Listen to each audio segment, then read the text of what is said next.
What's up, everybody? It's time for another Master Passive Income show. My name's Dustin Heiner, and I help people quit their jobs by investing in real estate rental properties, getting passive income where we put money in our pocket every single month. And this is what I want for you, and this is what the Master Passive Income Show is all about, showing you how to create passive income through real estate rental properties so that you do not need to work a job ever again. Now, in today's show, we're going to be looking at a fantastic book, one that I read many years ago and I still read over and over again because it's a great, great book. It is called The Cashflow Quadrant by Robert Kiyosaki of the Rich Dad, Poor Dad brand. And he has written a fantastic book, one that really opens our eyes to see that we need to become investors. We need to become business owners. We need to stop becoming employees. Now, I'm not knocking employees. Employees are fantastic. I love all my employees.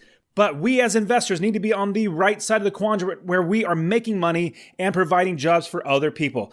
And as an investor, we make money hand over fist because other people's doing the work and other people are paying us for the value that we bring. We do work one time and we make money over and over and over again. All right, guys, let's get into the show where we talk about the Cashflow Quadrant, talk about the book, and see how we can move into the right side, the business and investor side of the quadrant as fast as possible. All right, let's start the show. Welcome to the Master Passive Income Podcast, where we talk about all aspects of real estate rental properties with a special focus on making enough money so you can quit your job and live the dream life. And now, here is your host, Dustin Heiner.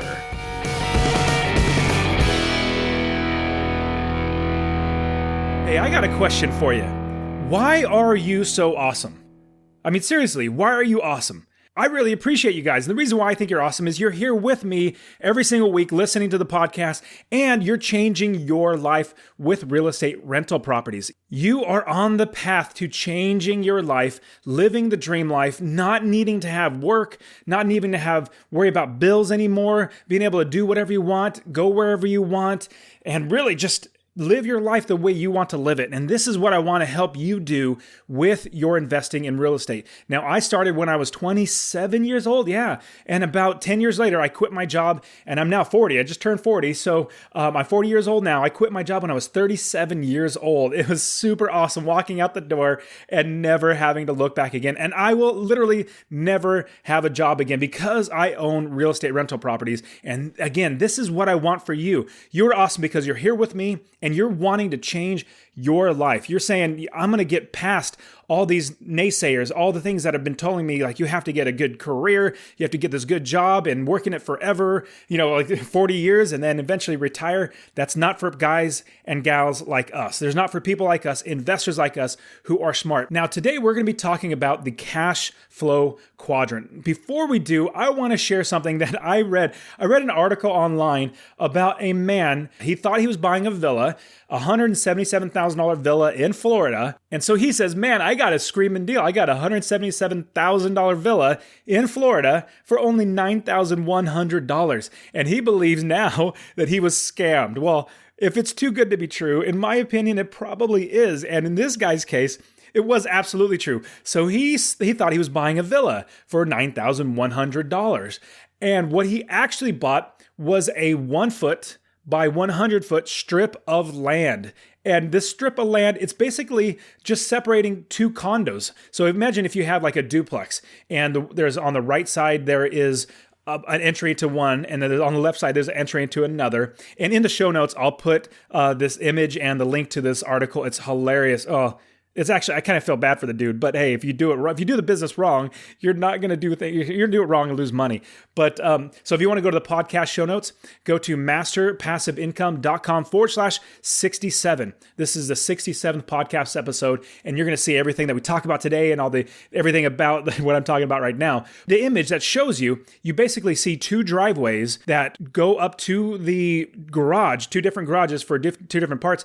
And this guy bought the strip that separates the two different garages. It's basically the same building, and it's the strip of land going from the street to the garage, and it's not even like a full strip that passes between two houses. It's just this street to the garage strip of land. So he bought it for $9,100. That's a lot of money. And what can he do? I mean, you can't even put a tent there if you want to stay there.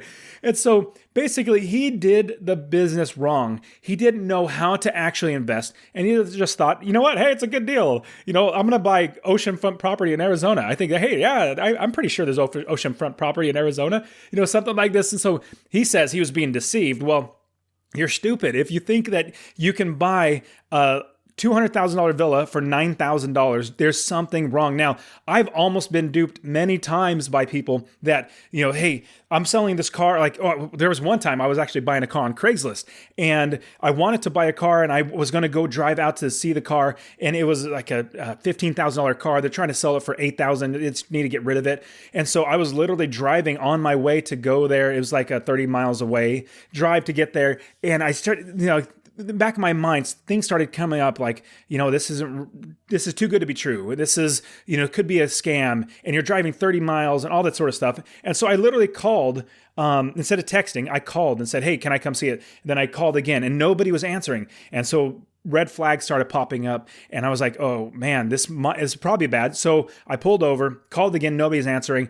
And then I text again. Anyways, I started going and asking questions.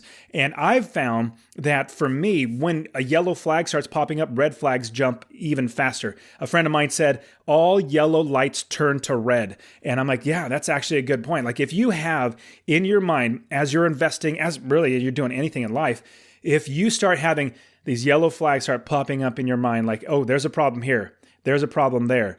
Don't just shove those back down and say, no, it's good, I have to do it.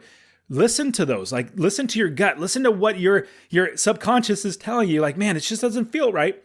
If it doesn't feel right, you possibly could just be going into something that's wrong. As you are investing, number one, you have to get knowledge, get education. And if you want help with that, I would love to help you. I want to give you my free course, actually. If you go to masterpassiveincome.com/free course, I will give you my free investing course. You'll be able to download that and get started right away and see everything about real estate, rental properties, how amazing they are. So go get your free investing course, masterpassiveincome.com/free course. And that is getting the education. So you are going to know what is right and what is wrong in the business before you even get started. You're going to learn from all of my mistakes. And that is what you want. Get education. And so when these yellow flags start popping up, you're going to say, man, my education is pointing me in the opposite direction. Like, this is a bad deal. We shouldn't jump on this. And so from there, you get education. Then you don't put these flags down. You just keep realizing and keep recognizing one by one, hey, these yellow flags are popping up. Maybe I shouldn't go through the deal. All right, getting into the show, we're going to be talking about one of my favorite books. Actually, I have many favorite books, but this is one of them. This is one that really got my eyes open. Now, the first one was Rich Dad, Poor Dad, the entire book of Rich Dad, Poor Dad. Another book is The Richest Man in Babylon. And so I haven't covered those on this show. I probably will at some point, but this was one that really opened my eyes to how to jump to the business and investor, basically not being an employee anymore. And that's what I wanted. There's a reason why I want to do this show, is because not everybody understands that there are different ways to make money. And essentially, there's 4 different ways to make money. And so the way that works out in the Cashflow Quadrant, there are 4 different ways. Number 1 is the employee. Number 2 is a sole proprietor. Number 3 is a business owner. And number 4 is an investor.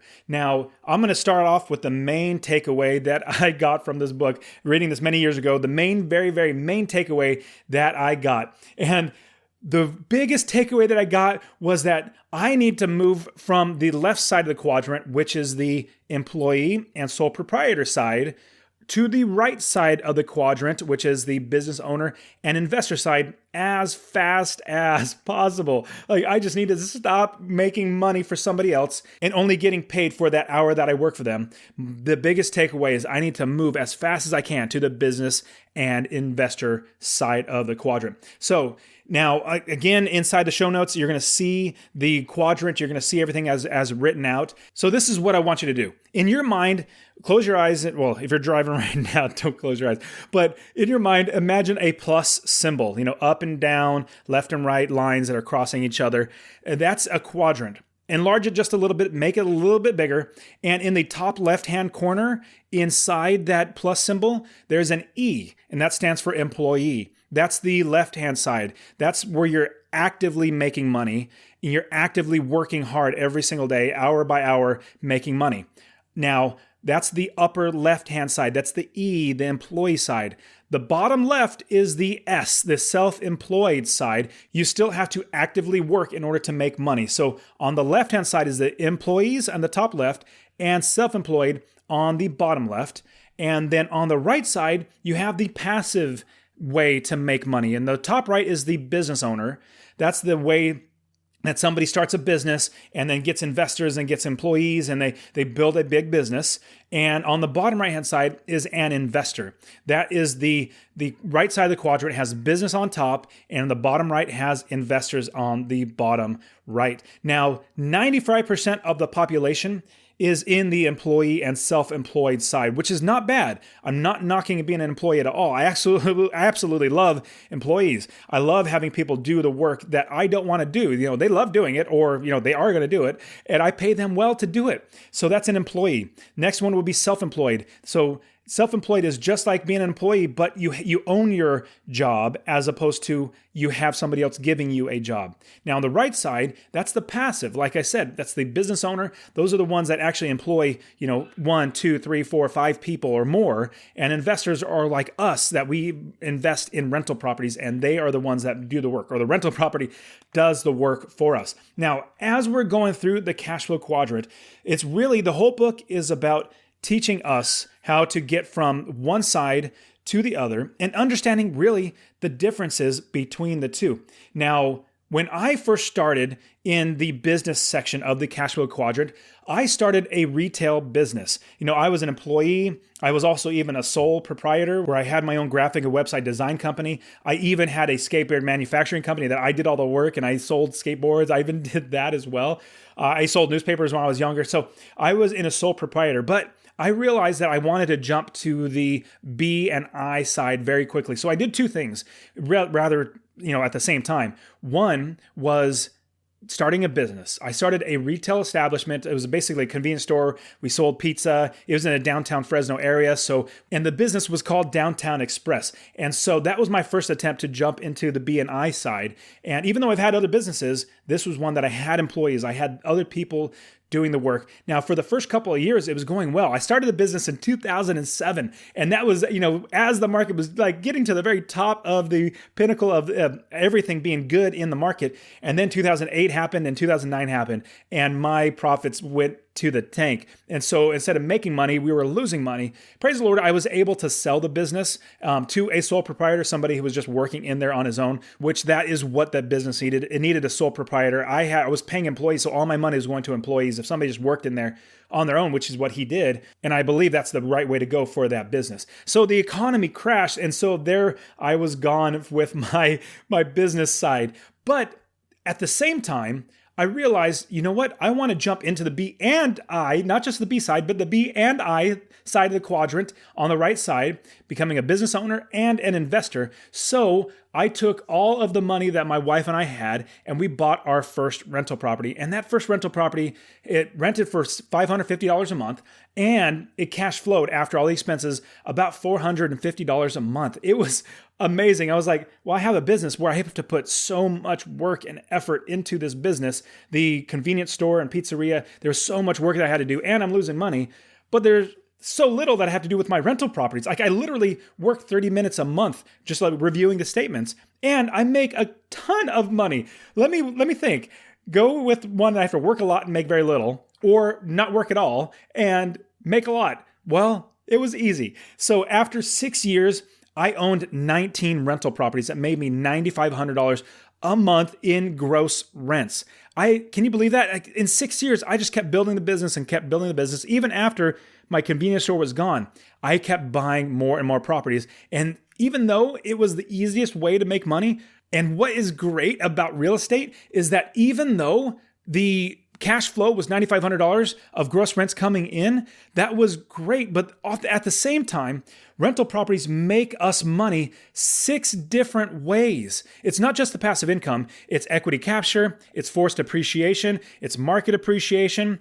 It's mortgage buy down, where the tenants pay down your mortgage for you, basically paying the property, and tax advantages. And I have a whole nother podcast where I talk all about the 6 ways. So go back and find those. I don't remember what it is off the top of my head. I just brought it up. But I jumped into this side, the I side as well, and it turns out that this was the easiest and by far the best way. And another great thing is I could actually pass down all of the wealth that I'm creating to my children. I can literally just give it to them. Obviously, government's going to take taxes out and all that sort of stuff, but I have accountants handle all that stuff, so I don't have to worry about it, but I can pass it down to my kids, and it continually makes money. Now, I want to share with you how the rich people of the world make their money.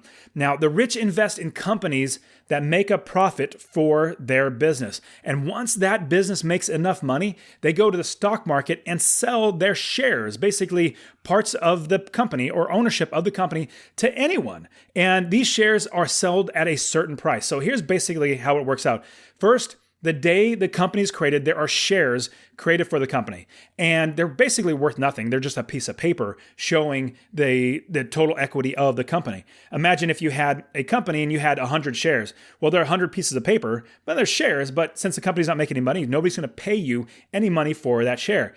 Now, secondly, years later, the company is making enough money, it's doing well, it's making the people that own the company rich, and now the shares in those companies have gained in value. And now there's value added to each one of these pieces of paper because the business that it owns, that these pieces of paper own, make money, and that money translates from the business to the piece of paper, the share, then to the owner of that share. That's really how it works out.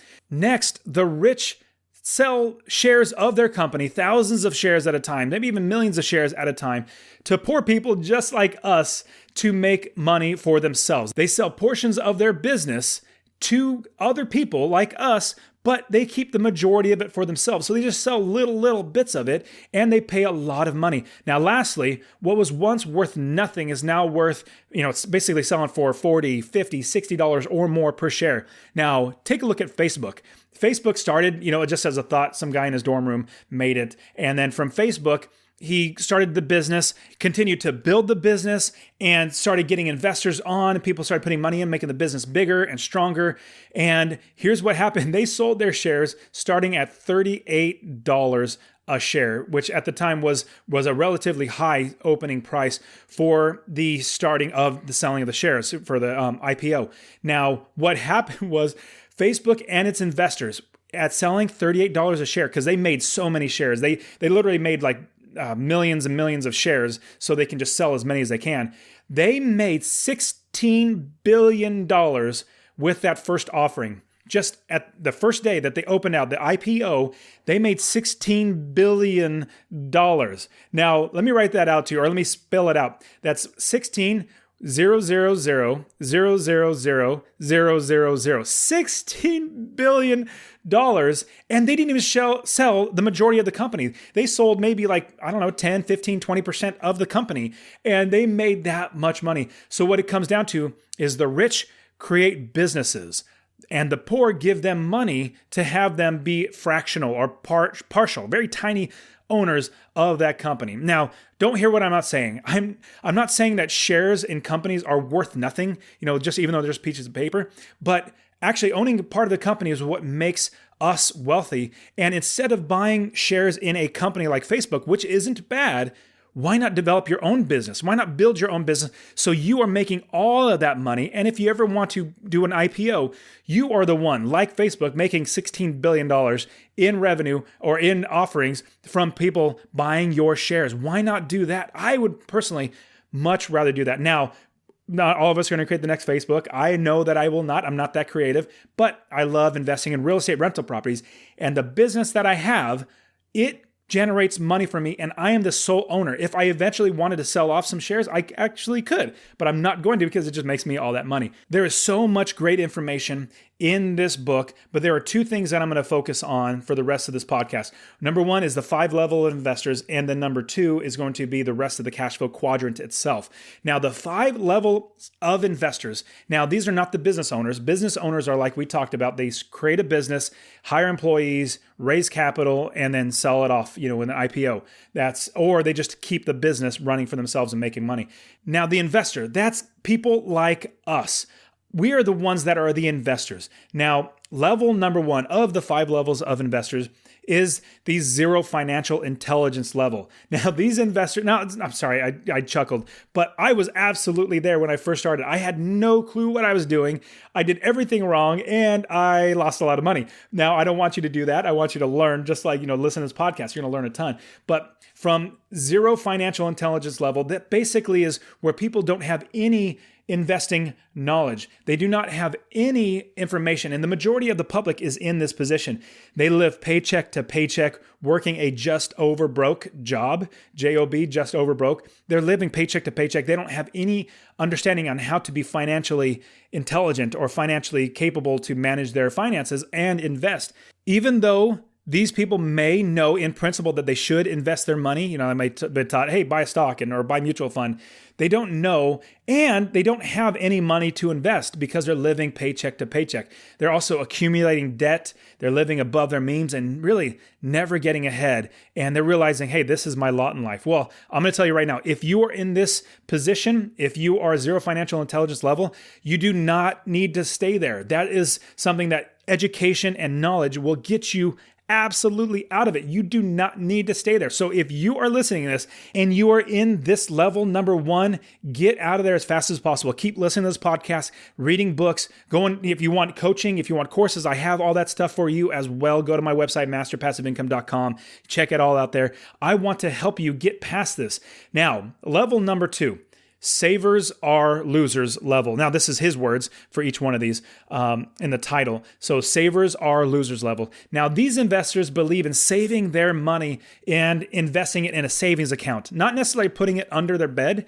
Let's have the money for a rainy day and not get any interest on it. But these would be people that would actually say, let me put it in a savings account. Now, even though it's a good idea to save money, which I save money, I definitely save money.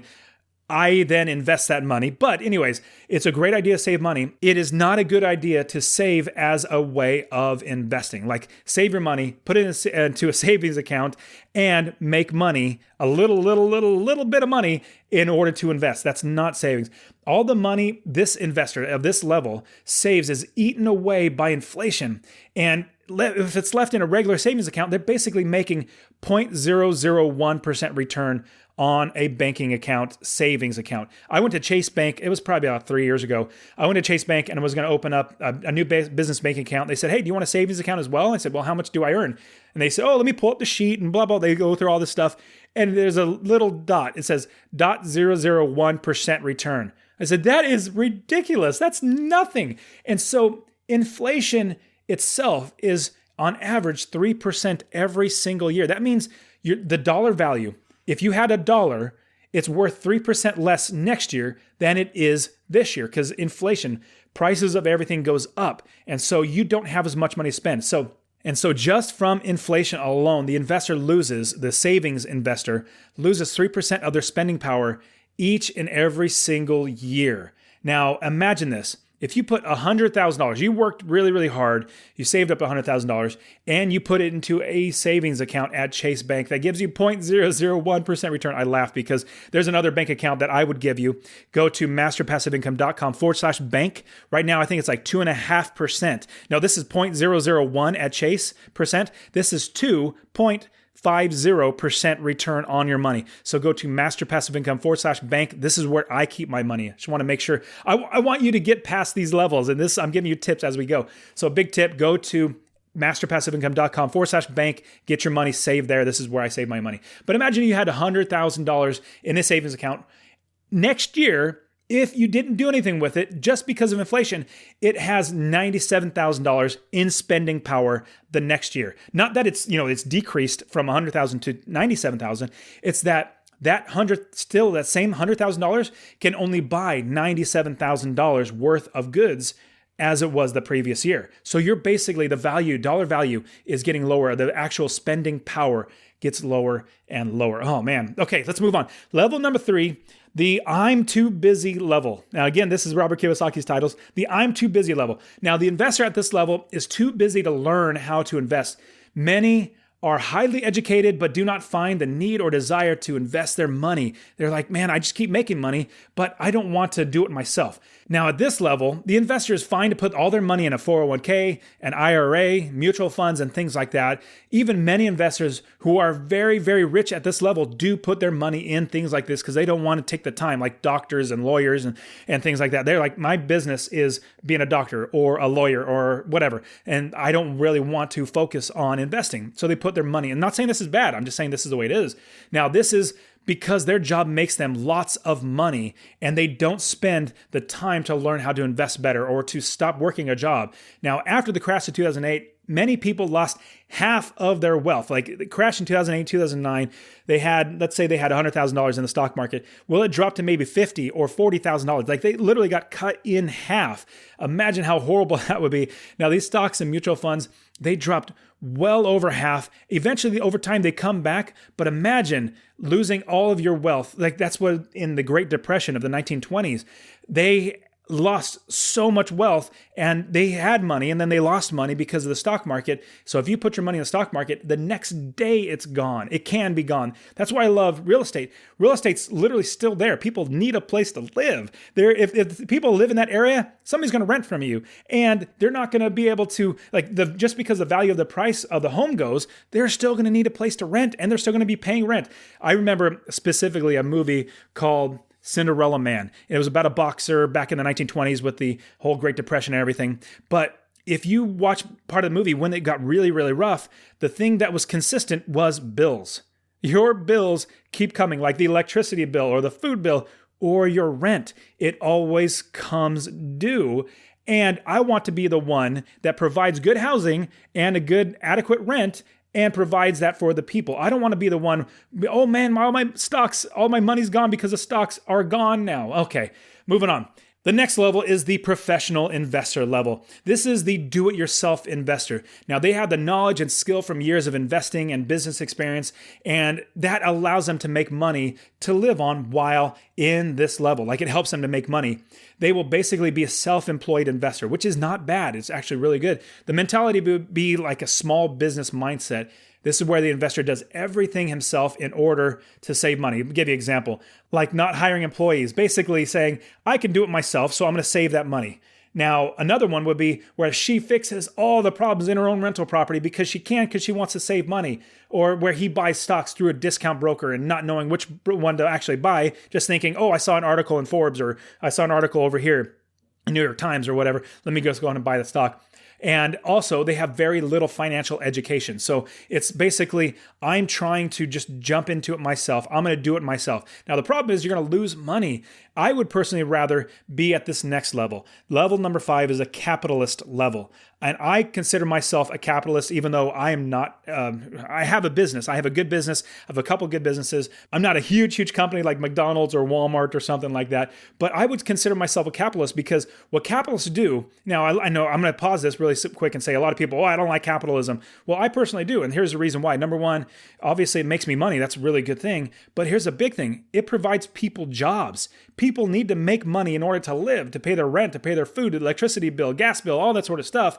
I provide people jobs. With all my businesses, people get jobs and it helps the economy and the cycle go. Now, if there was no businesses, nobody can make money, then the economy crashes, it goes to a halt, and everything stops. So I personally love being a capitalist because I help so many people, as well as the people living in my properties. I keep them at decent rates that they're not being jacked up high rates where they were paying the decent rate of rent that's not too high. It's not, dirt poor bottom where I'm not making any money, but I'm charging them decent rates and I keep the properties good. So it's really a win-win-win where I give people jobs where they are managing my properties, fixing them up and all that sort of stuff. I give them jobs. I make money, so there's one win. I make money, so there's another win. Another third win is I give somebody great housing at an affordable price, and that's another win. So win. And so these people who are in the capitalist level. They're the richest people in the world. They control major companies, banks, and other institutions. And obviously, even though I consider myself a capitalist, I'm not like the top level, but I'm in the level 5. The investor at this level is able to use other people's money to invest and grow their wealth. I absolutely love that. I absolutely love using other people's money.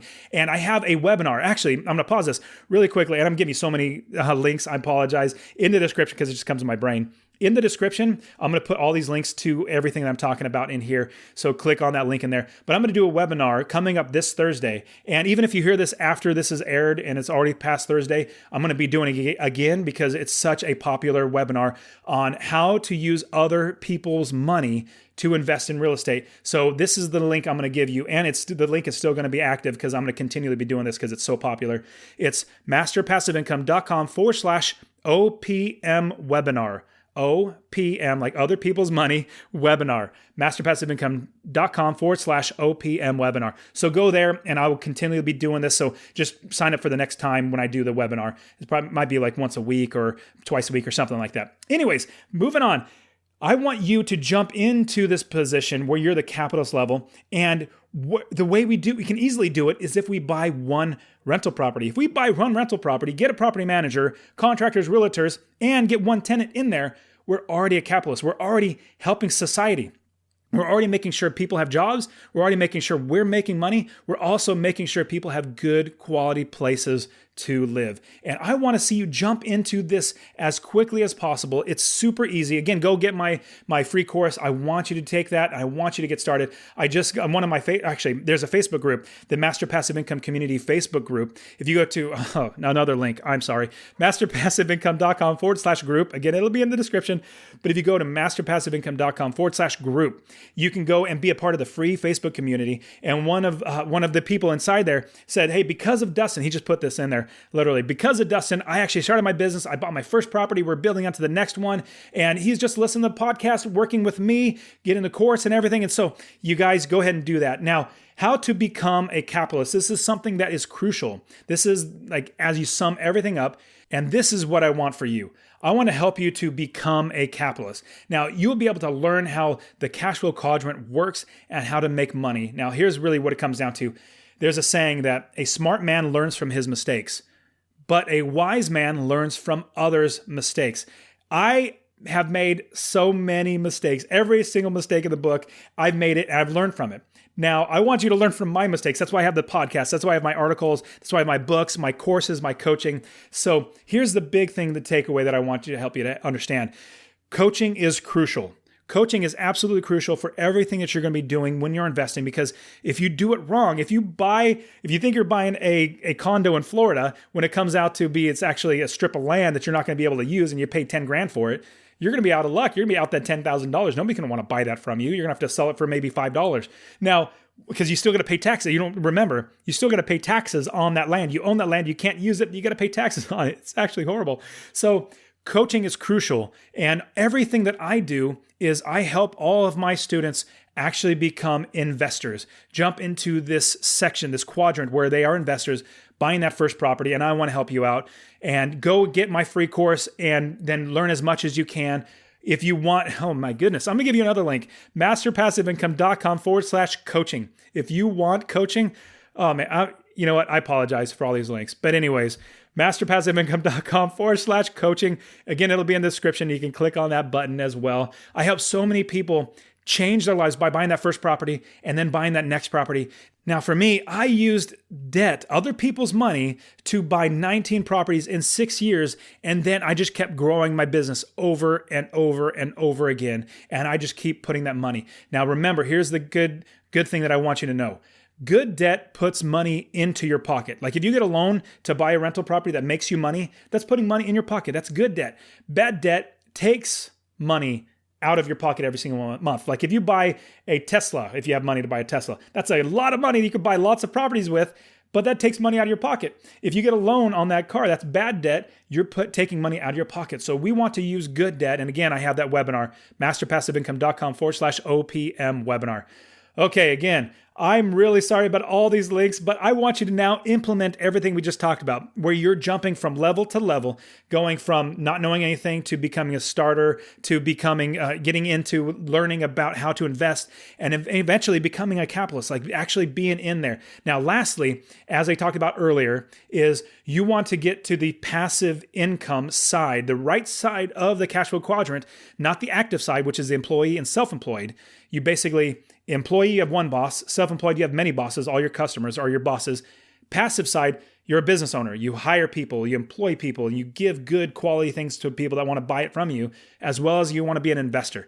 Now, I want you to jump from the employee, self-employed side to the business and investor side as quick as possible, and I want to help you do that. Now, in conclusion, everyone must choose what they will be, what side of the quadrant and which corner of the quadrant. Will you be an employee? Will you be a self-employed, which is better than being an employee, but you're still making money actively. If you don't work, you don't make money. Are you going to be in the business side? Are you going to be an investor side? Where are you going to be? Now, again, I'm not knocking employee or self-employed. Those are great. But if you want to make money without working, the business and investor side is where you want to be. That's where you have freedom. You have control of your life. You don't have to worry about bills anymore. You can do whatever you want. You're not dependent on other people. You're financially independent. You also have every dollar you invest is basically another employee working for you all the time. You can live where you want. You can do whatever you want. You can buy whatever you want, and the income comes in every single day without you working. So which one are you going to be in? And the beautiful thing about it is you can choose this for yourself. Whatever you're born at, you do not have to stay there. It's really a mindset shift. Now with technology, there's so many great ways to get yourself from the employee and self-employed side to the business and investor side of the cash flow quadrant. You want to get to the right side as fast as possible. You guys have been awesome. I'm going to apologize again for all the links, but hey, oh well, this is just the way it is. You guys are awesome. Thank you so much for being here with me. I really hope that you get out there and start investing, changing your life with real estate rental properties, and you are able to live the dream life because you have money coming in without doing any work at all. All right, you guys, terrific. I really appreciate you guys again. I'll see you next week. You take care. Peace out.